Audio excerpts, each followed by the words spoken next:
Welcome to another episode of the Blue-Lusional podcast, Chat GRC, where Casey and myself interview a new grassroots candidate every single week. And we are making our way through Texas. So, sir, please tell us who you are and what you're running for. All right. Well, my name is Danny Minton, and I am running for U.S. House of Representatives in District 6 in Texas. That includes Irving, Las Colinas, so where Dallas Cowboy Stadium used to be. I'm actually in Arlington as well, I'm actually in the parking lot of Dallas Cowboy Stadium now, but I don't actually have Dallas Cowboy Stadium in my district. Goes down to Mansfield and then all the way out to Waxahachie and Corsicana, Texas. A little bit of rural, a lot of urban, and it has been gerrymandered to death with what went on this year with our big fiasco in Texas. So for me, in a good way, I'm actually, this is a vulnerable district now. I think, somebody made a statement that, you're going to take, in order to try to win 5 districts, you're going to make 10 of them vulnerable. Well, I'm one of those vulnerable districts. So that's where I'm right in the heart of Dallas-Fort Worth. Wow. We love a vulnerable district. Yeah. We love it. We do. Oh, we yeah. do. We love a vulnerable district. And basically, to get started, we want to know what inspired you to run in this election cycle. So great question. My wife and I we got tired of sitting around and complaining about it. Am I allowed to say bitching about it? I hope I am. Of course. Yes. Say whatever you want. We just got tired of it. We're just sitting around bitching about everything going on, from 2016 to 2020. We thought that was bad. And then all of a sudden, we're getting into, oh my gosh, he's coming back again. Yeah. I'm at a point in my life where if I can do something about it, I need to do something about it. And I saw an opportunity. I was looking at a much smaller role, to be honest with you. I had called the head of one of my counties, party officers, and we were talking about places for me to serve. And after talking to me for a couple hours, we just hit it off. And she's like, you got to run for U.S. House of Representatives. I was like, we have a real need for it right here. And you're the perfect person to do it. I'm a huge guy. I'm imposing. I have a good personality for this. I do not mind taking on tough roles. I do not mind talking tough to people. I've made a living doing that. And it's just one of those things where it did fit my personality, and I've just been going at it since. So I'm just going to say that. I never wanted to be a politician. Not something I don't know. I don't want to do it past a few years.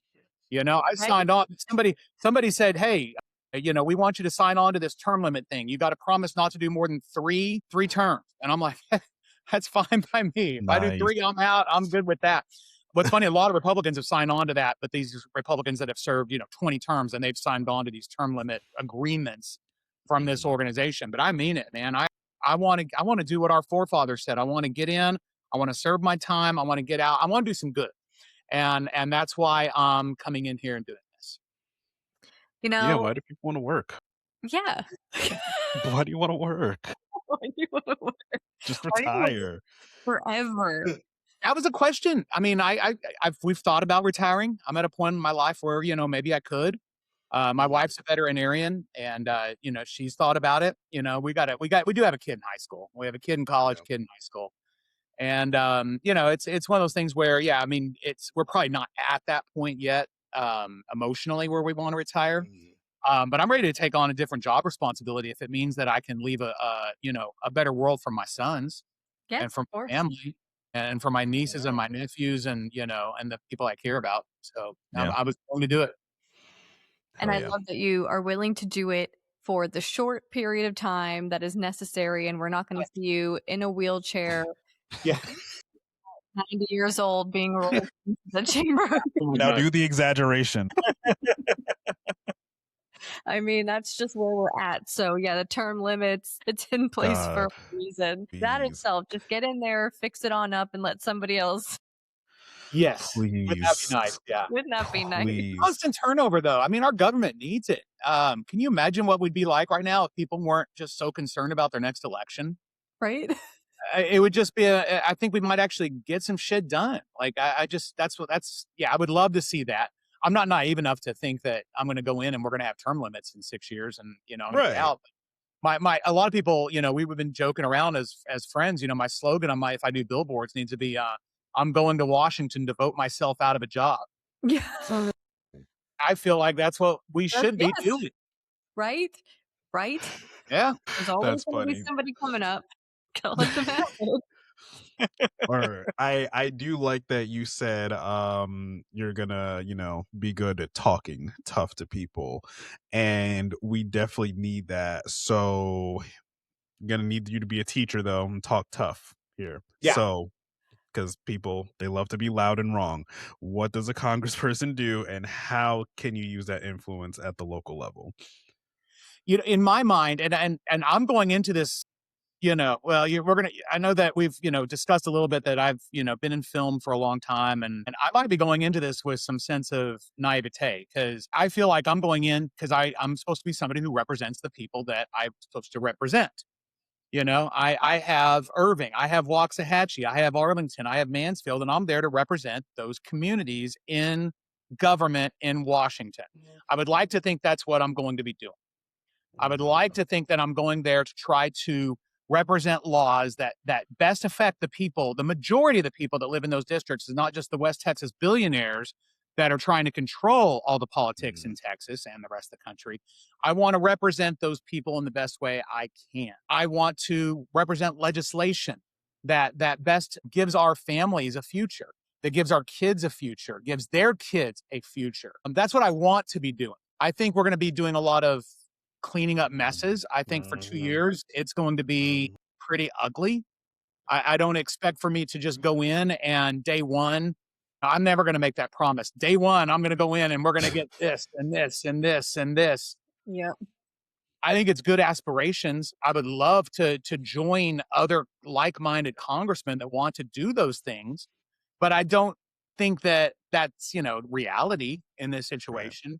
I think that, I think we have to block the shit this administration is doing to try to destroy our country, to try to destroy our democracy, to try to, destroy our people and our spirit, to try to change America for the worse. That's what I have to do is I have to go in there and be a part of that voice that for the people who don't have a voice. And right now, I think most of our politicians, especially on the right, and there's even some on the left, they're a voice of the billionaires, right? That's who's funding their campaigns.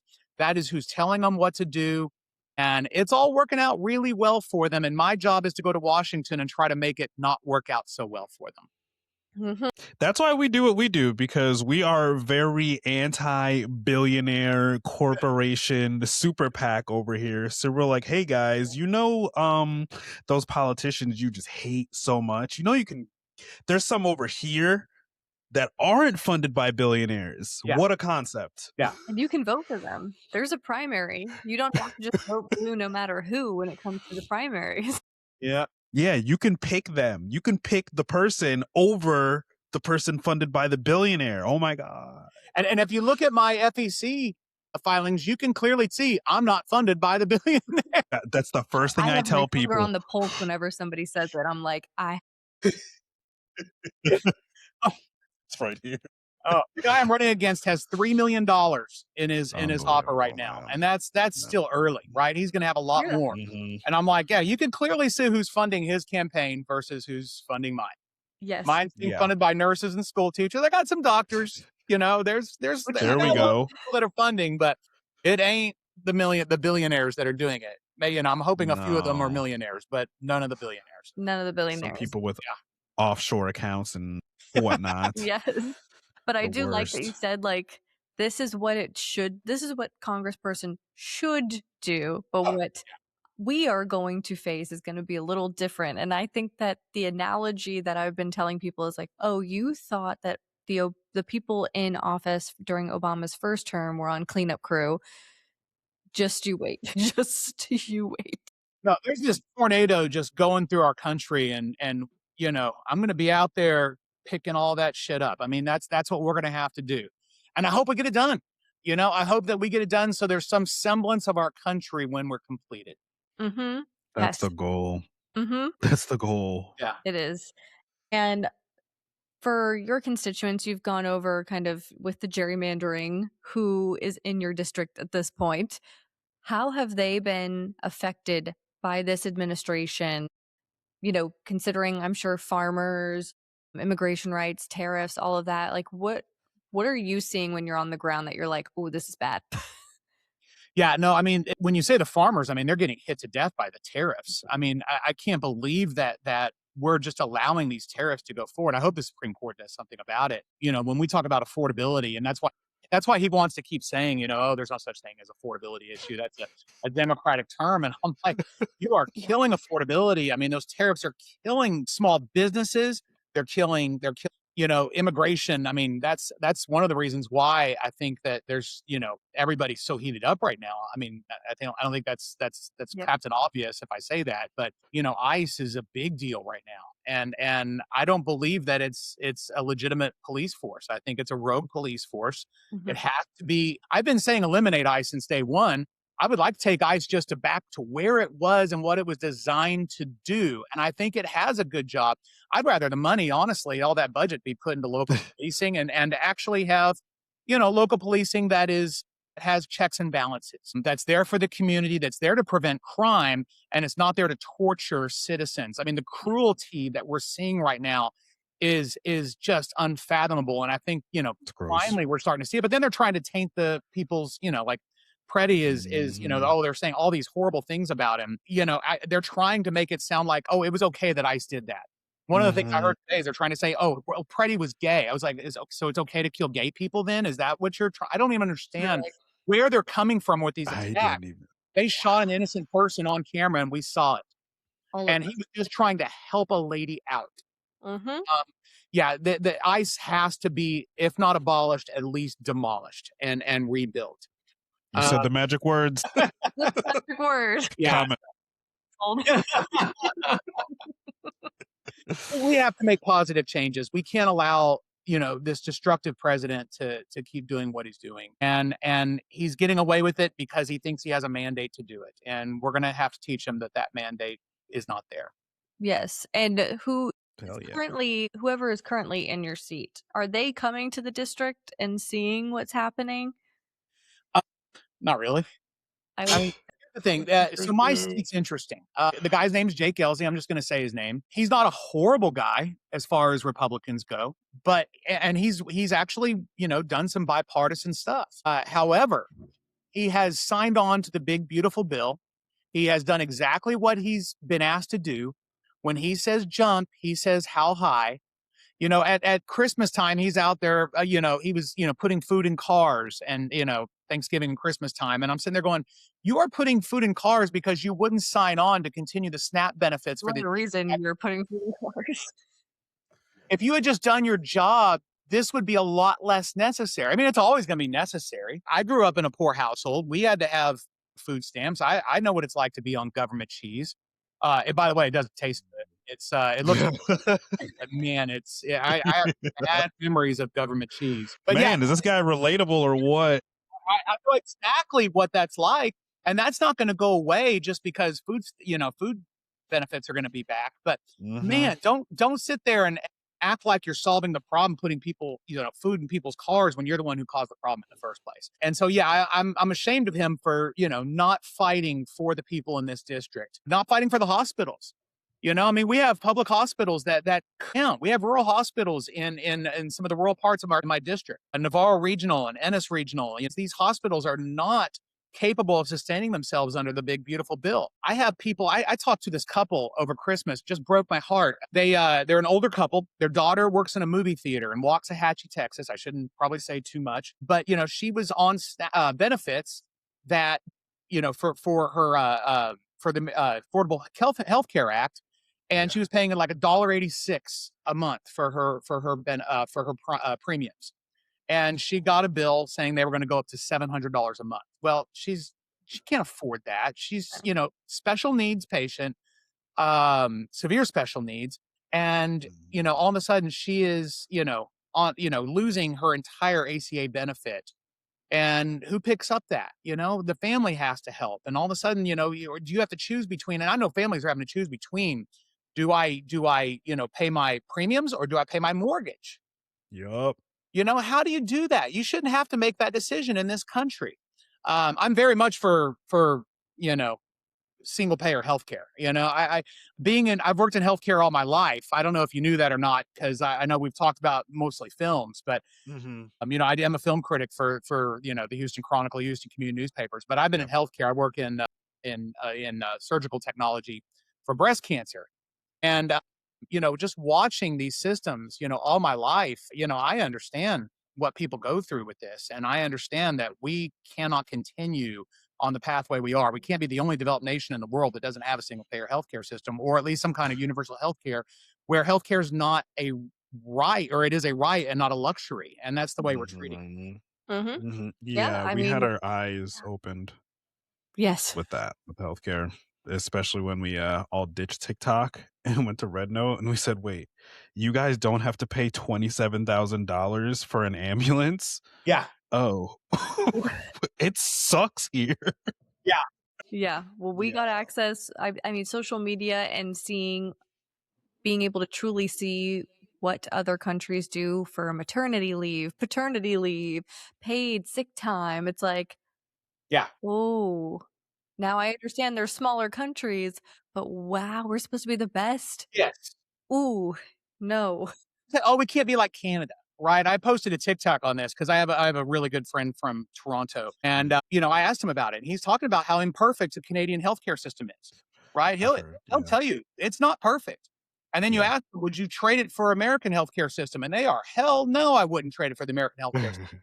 Hmm. We have, yes, for if you have healthcare insurance from your company and you're not paying huge premiums, then congratulations, you got it good. But most of America doesn't have that. I feel like I'm paying everything out of pocket right now, and I work for a good company, and I have good healthcare insurance. Hmm.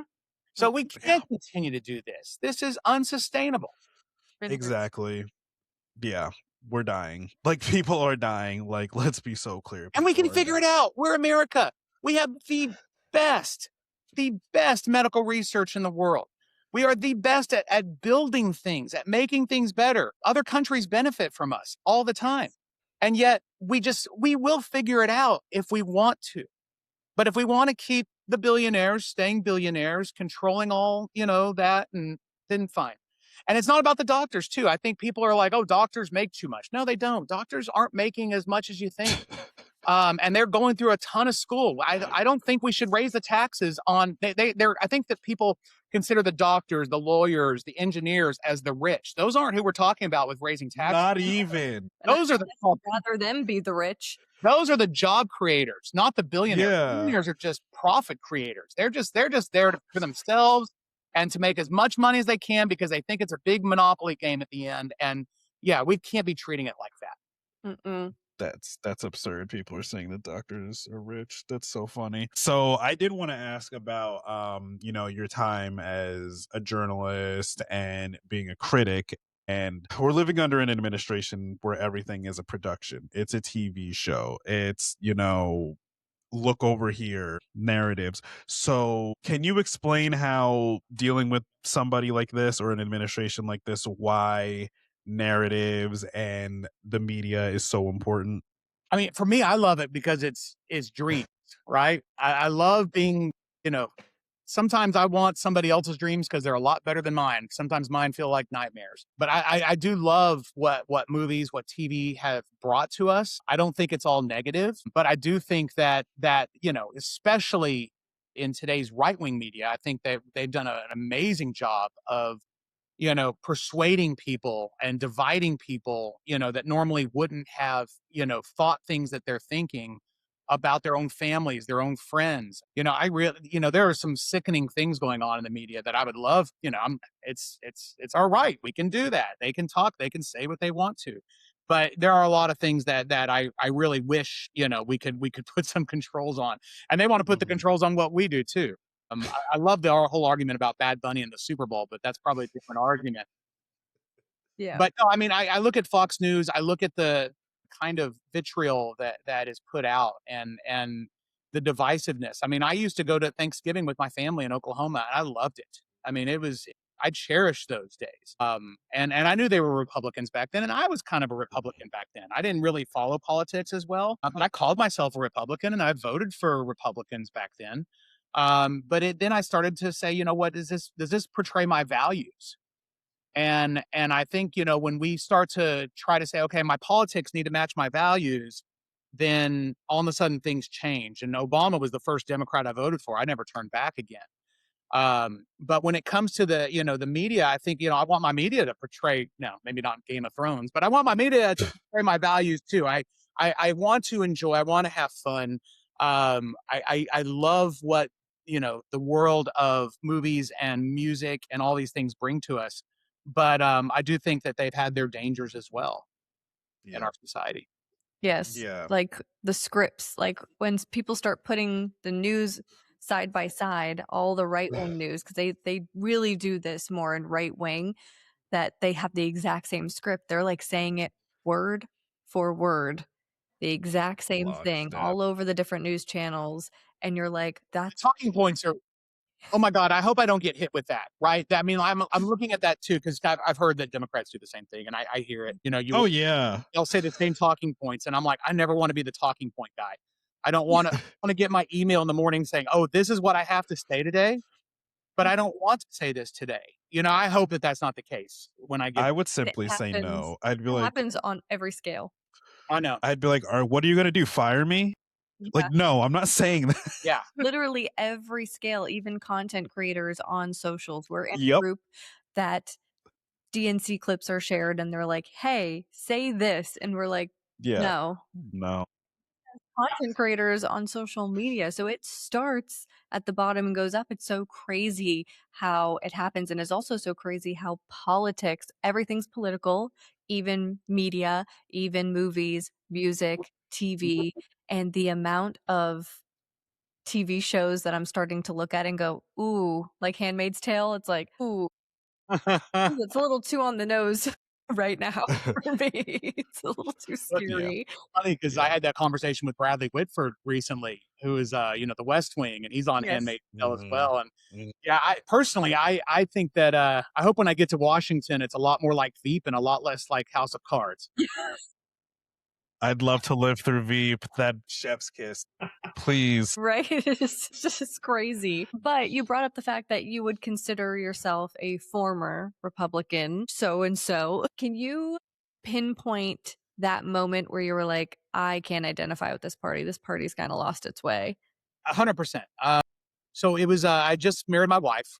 We had actually just moved to California, and it was Obama was running for president, and McCain was running for, it was McCain Obama.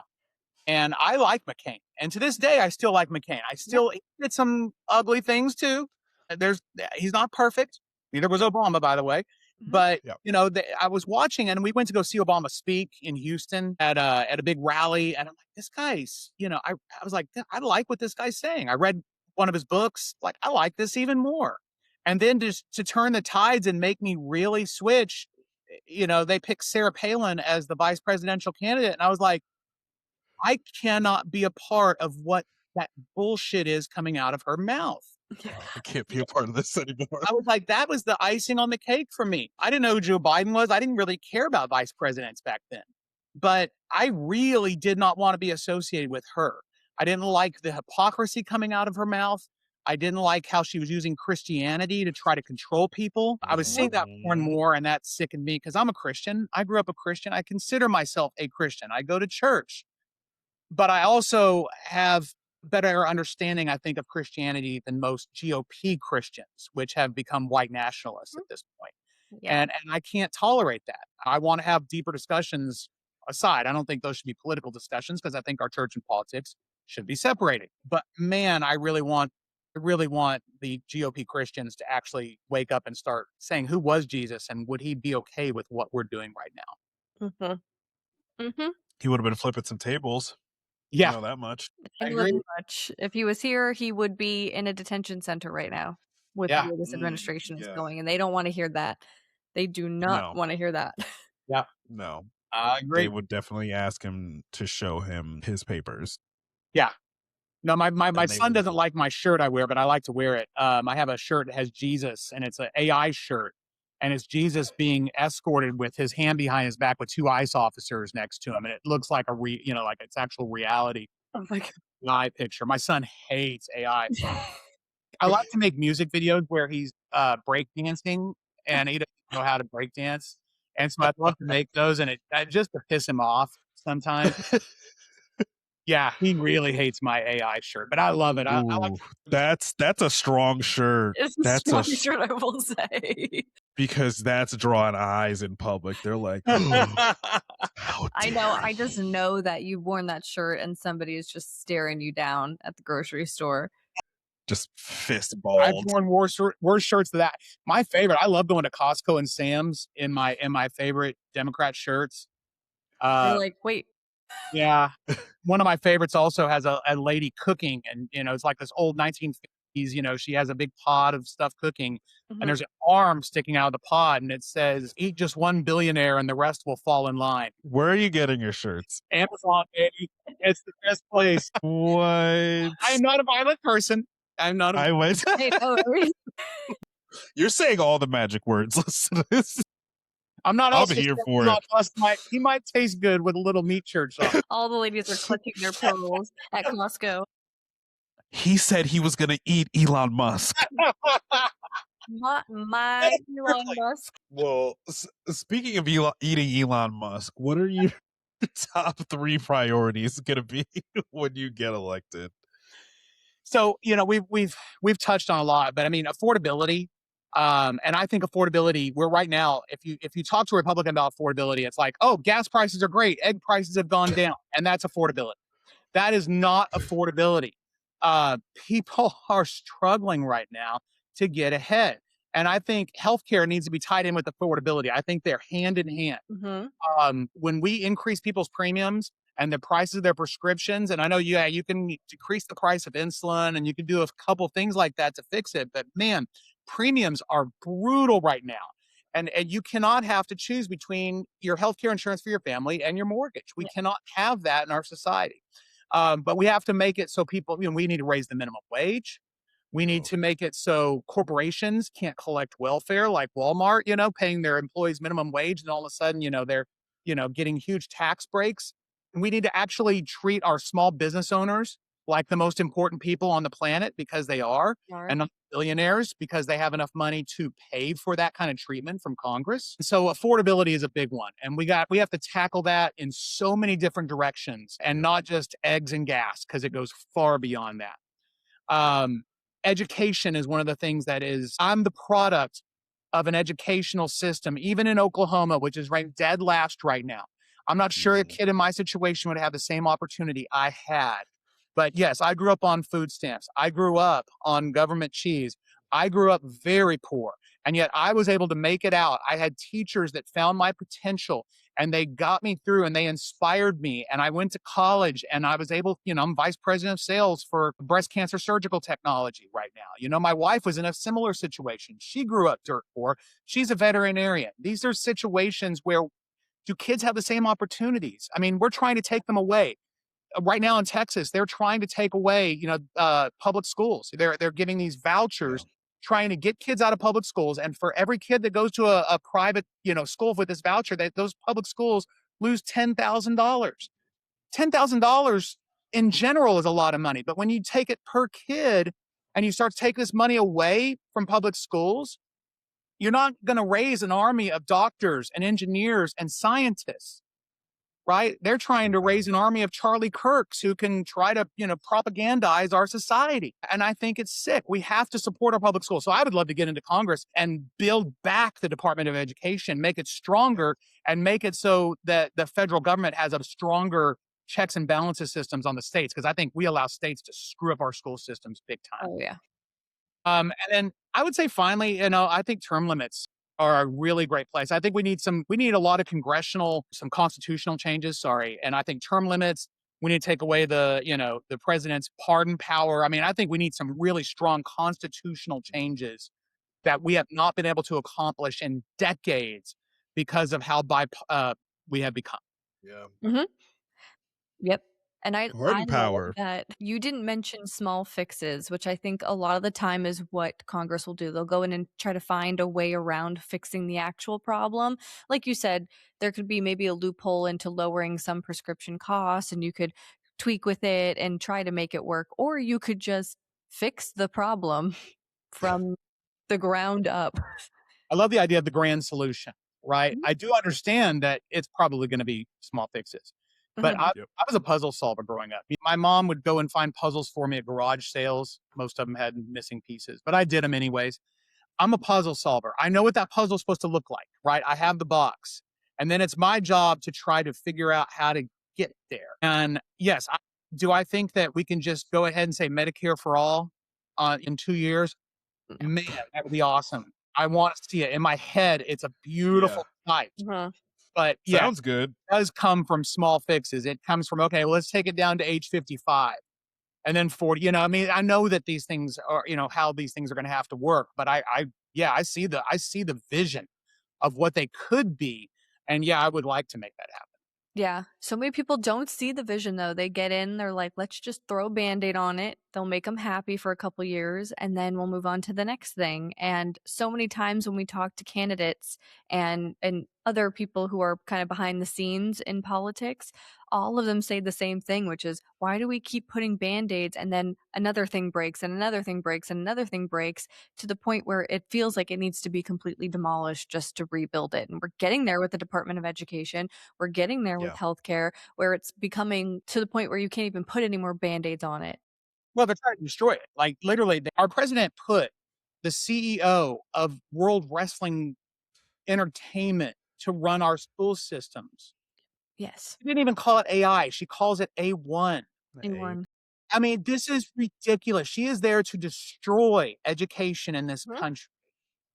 I don't know how they Yep. think that's going to make us more competitive. The Chinese, the Indians, they're gonna demolish us in education. Oh, they already are. Demolish us in Mhm. education because we're making our countries just more moronic Dumb. every single day with these things that they're trying to do. But that's what they're trying to do for some reason. Yeah, China has surpassed us as the number one superpower in the world, like, Yeah. immediately. It took them Immediately, 1 they year. said, "Don't They mind just us, we're just gonna scooch on by you."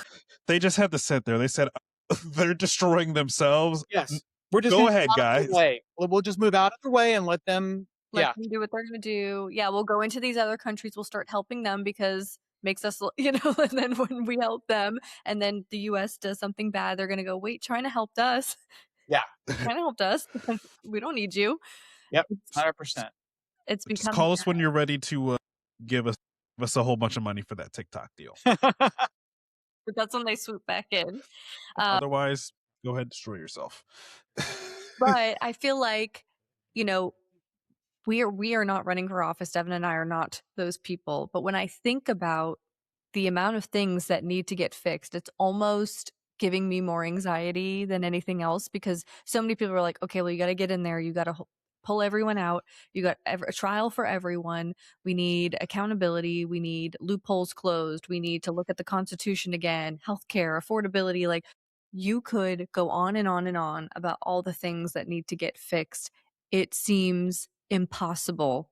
And Yeah. I think it stops a lot of people from running because they're like, I don't even know where to start. That's so bad. Yeah. Yeah, I feel like I'm gonna have to have a madman cart of booze in my office to start at 8 in the morning just for the anxiety, but I Yes. don't worry, I won't be doing that. One time you guys are gonna have to divide and conquer. It's gonna be like, all right, you guys are gonna do this legislation because I'm over here and I'm figuring out something for Medicaid, and you need to go and make sure that you are doing the trials for the ICE agents. And you need it's just gonna be it's a Well, that's a great point. I mean, accountability is gonna have to be a major part of the next Oh, 2 years, maybe the next yeah. 4 years. I mean, there's Oh, gonna be a yeah. lot of people who are gonna have to be held accountable. Every from I mean, yeah, where everybody's thinking, "Oh, yeah, it's gonna be Trump," and Trump's like, "I'm gonna be impeached," as soon as the Democrats win. But I mean, there's going to be a lot more accountability than just Donald Trump. There's a lot of people who have been abusing the system and breaking the law on a daily basis, and they just think they get away with it because they figured out that they're going to keep winning elections somehow. I hope that they haven't actually rigged it. I hope. I mean, Mhm. it scares me to death to think about our Mhm. electoral system like that. But the way they're acting like impunity is something they'll never face, and that Mhm. scares the shit out of me. Yeah, it's that immunity, and like you said, you were like, "We need to look into the fact that presidents can pardon certain people, that there's this level of immunity, and they use that word a lot. You'll hear JD Vance use it. All these they have full immunity. Yeah. And it's like the second you say that, then it's like, okay, I'm gonna go kill people in the streets. Yeah. It's fine. It's fine. I'm fine. It didn't even take like a business week after he said that. They were like, "Oh, really? Cool. Cool. Yeah. Let's go test that." Yeah. Immediately.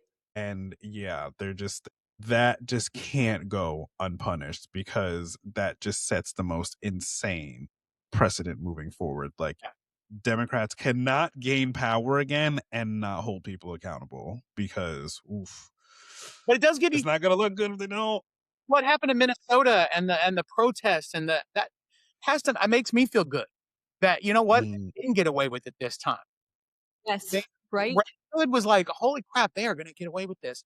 And then Preddy, you know, and they're still trying to figure out the Preddy loopholes. They're trying to figure out where the chinks in the armor are there, but they're not getting away with it, right? And they're having to make some changes. Where I think this is how it starts. It starts small and incremental. The violence, you know, the brown shirts and the black shirts in Italy and Germany did not start big acts of violence. It started small, and then it became big. We Yep. hope that we have done something to prevent it, or at least put the damn brakes on. Yes. Well, now they know they're under a magnifying glass. We all have cameras, we all have social media, and we are all watching. We see it with our own eyeballs, like you said. We all watched the video, we all know what we saw. And yes, we are loud. And I think something like that set off alarm bells that even Republicans, members of the GOP, were like, yeah, I can't get behind that one. That was bad. The NRA is like, ooh, Trump, you just said we can't have guns. We love guns and you're supposed to love guns. So now we got to put out a statement against you. And it was like, we didn't have to do anything. We all sat back, and all of a sudden, Greg Bovino taken out. Yeah. His interview on CNN, I was watching that, and I'm just like, did he just say the words he said on Sunday morning? And then, to have him be gone so quickly after that, it did make me feel good that, okay, there might be some people, you know, if they don't actually have a moral compass, at least they know what a moral compass is and how it works. It's like, oh, so you agree this was bad? Okay. Well, they know the walls are closing in on them. We have primaries coming up. We have blue sweep just as early as the other day. More blue sweep. That was last night. Taylor Ramette, he's in my district. Taylor is in my district. We share several precincts in Arlington, Texas. Wow. I actually went out block walking for him. We're going to be working together to win together again. Hell yeah. He has to actually run again in November. He's not just a sitting senator for the next 4 years. He actually has to work again. So we're going to be working together, but man, it feels good to, to watch what happened and have it happen in my backyard, because I'm in a tough R district too.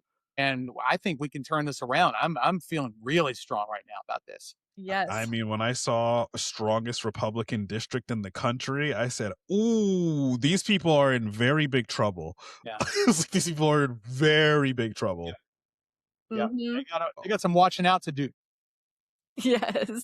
And that leads perfectly into this next question. I'm actually excited to hear your answer with what happened yesterday. But we ask everybody this because after the most recent presidential election, a lot of people feel like the system's corrupt. They feel like their vote doesn't matter. A lot of them don't feel like they're going to vote again. So if somebody in your district approached you and had these concerns about voting and their vote counting, what would you say to them?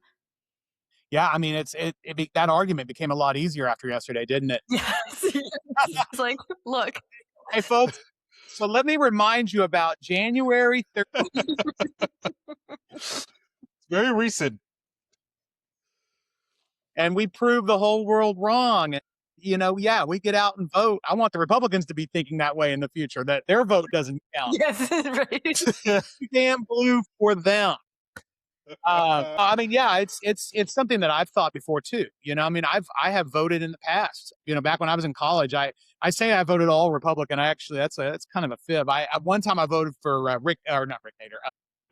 Nader, because I was just like, I couldn't vote for either of the candidates, so I had to vote for Ralph Nader that year. I think it was when Gore was up against George W. Bush, and I just couldn't.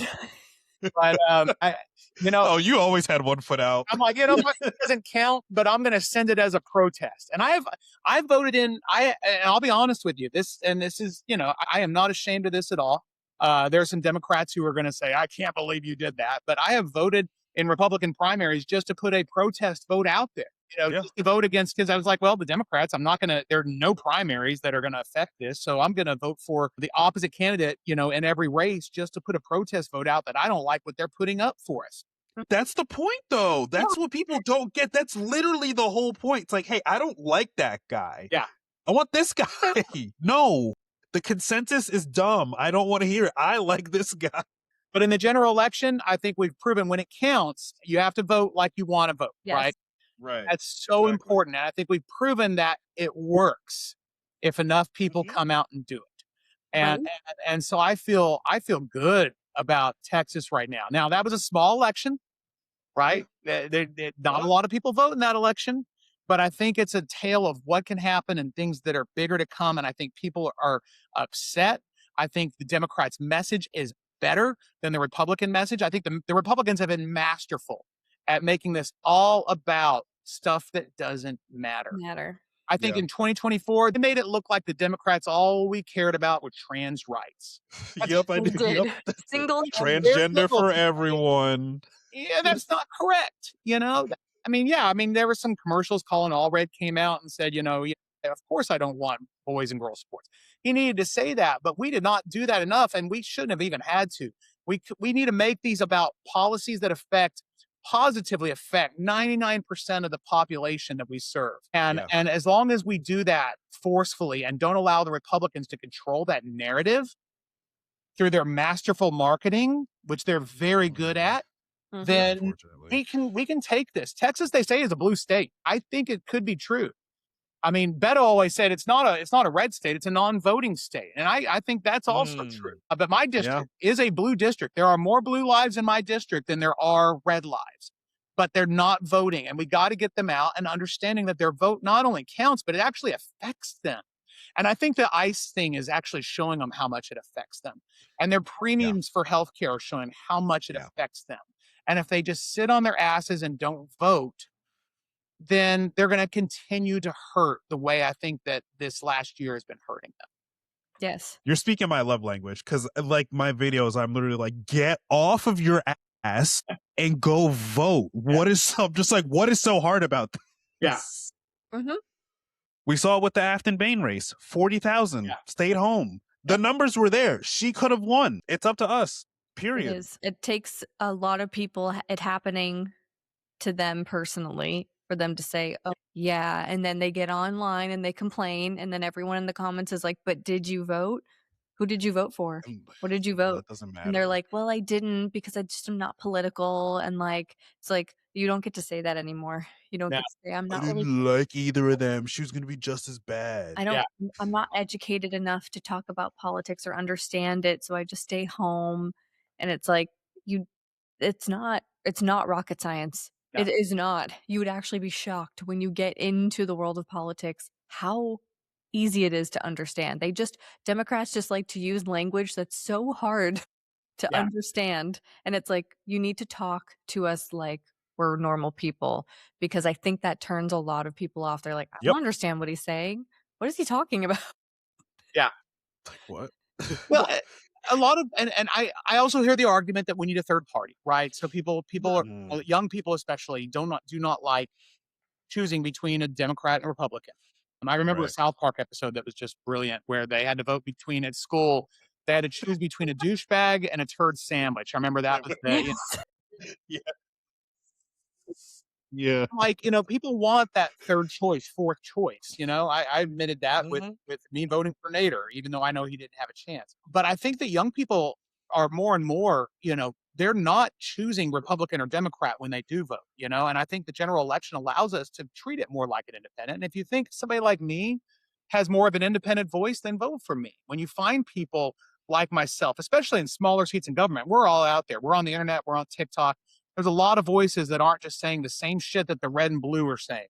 We're saying what we want to say because we have, feelings that we have to get out there, and thoughts that we have to get out there because we want to really help people.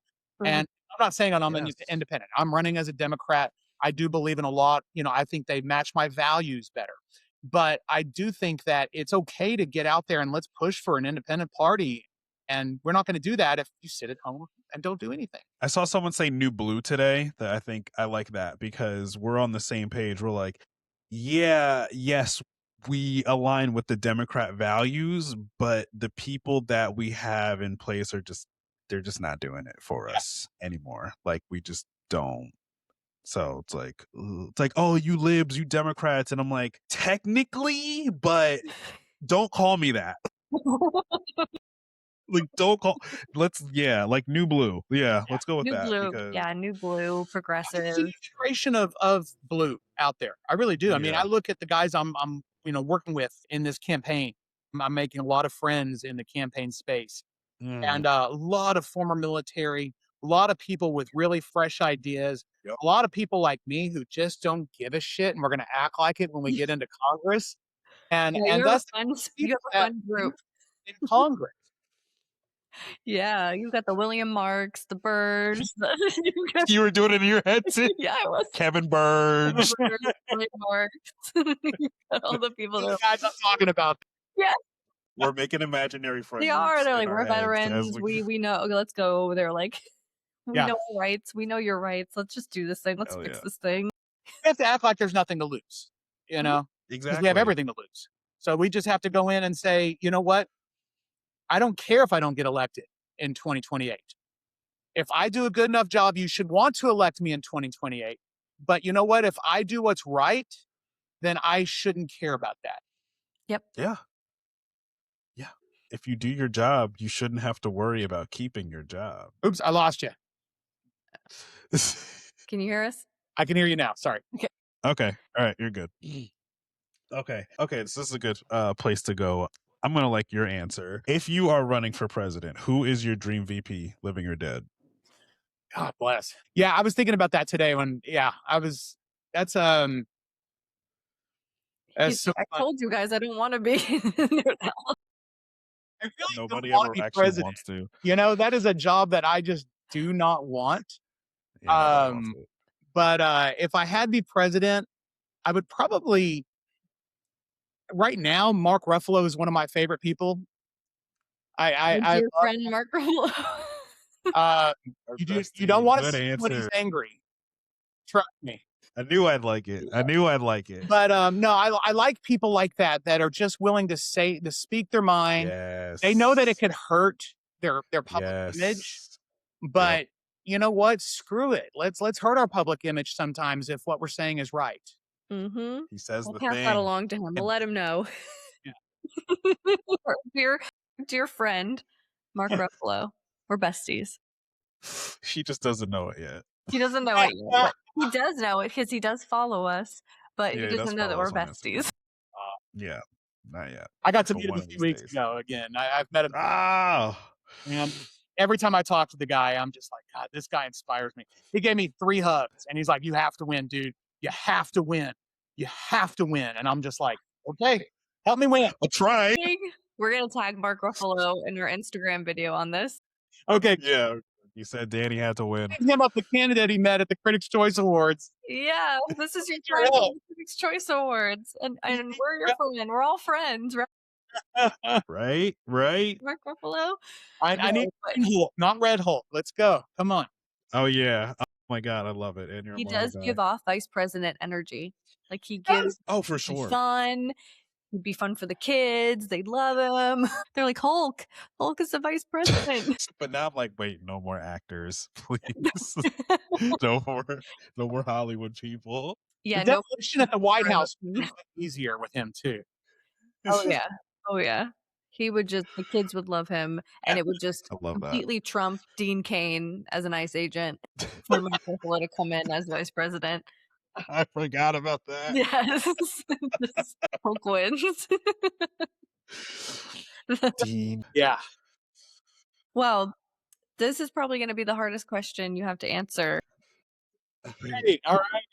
Would you rather, of the worst things, would you rather write an in-depth critique, meaning you have to watch the movie and write an in-depth critique of the new Melania documentary or the J.D. Vance remake of his life, Hillbilly Elegy?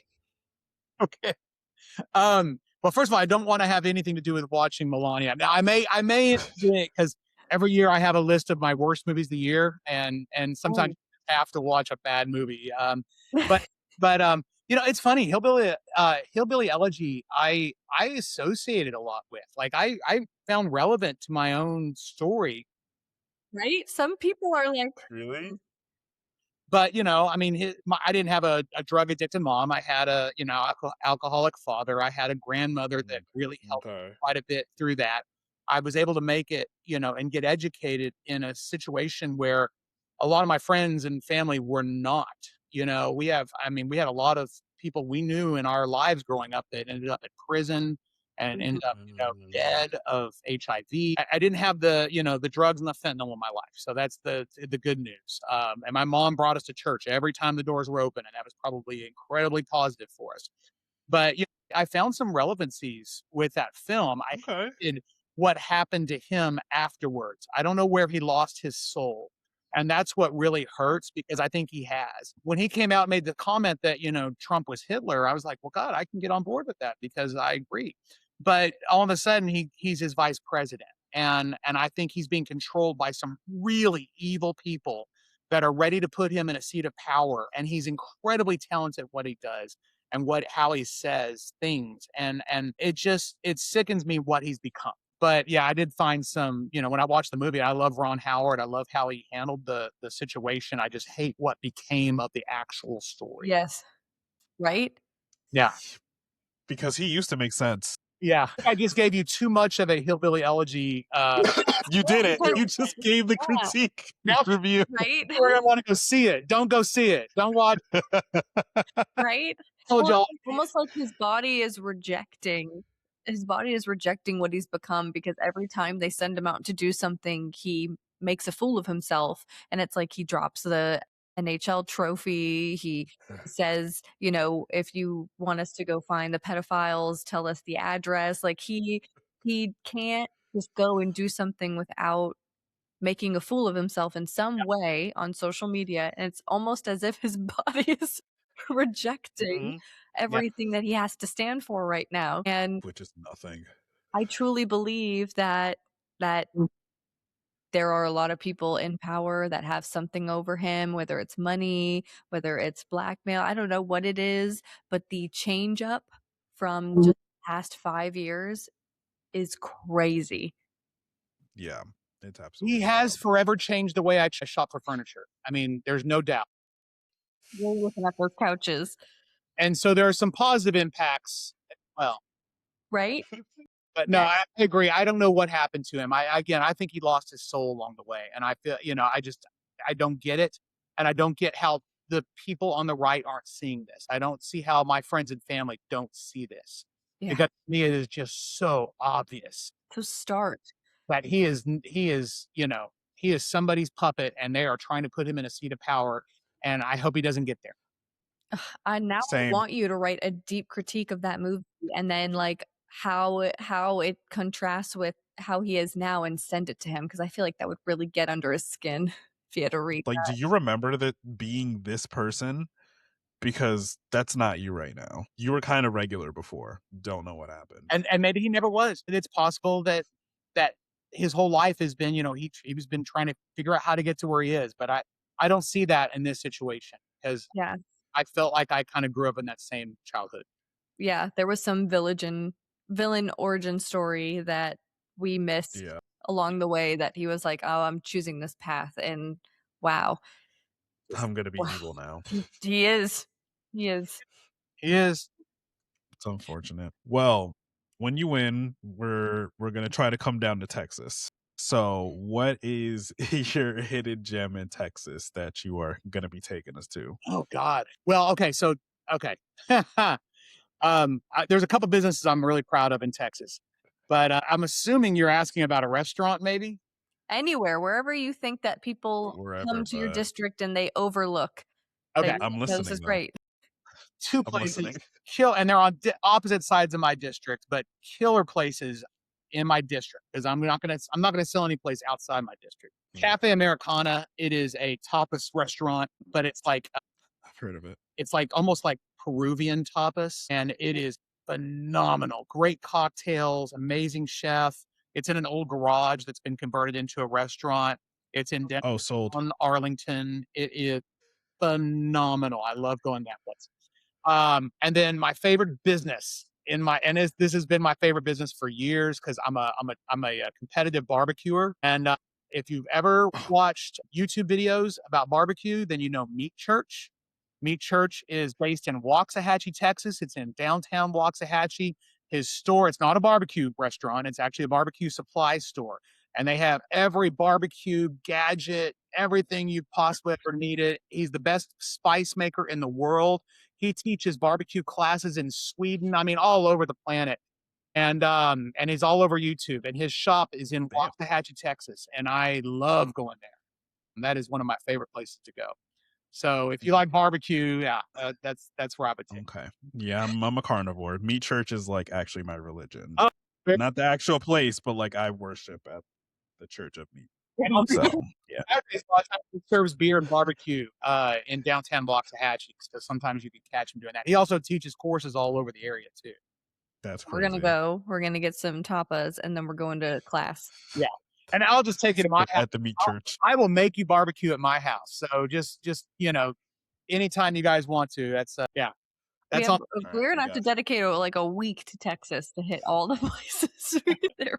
We're gonna pick up Caress on the We're not even gonna be able to we're not even gonna be able to go to the Capitol and like watch you guys work because we're gonna be too busy on a countrywide tour of all the districts. You know it. But we were like, no, we have to hit up Texas.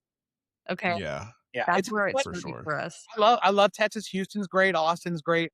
Dallas is where I live now, and I love it to death. Mm-hmm. Wonderful place to live. I can't wait to serve it in this capacity.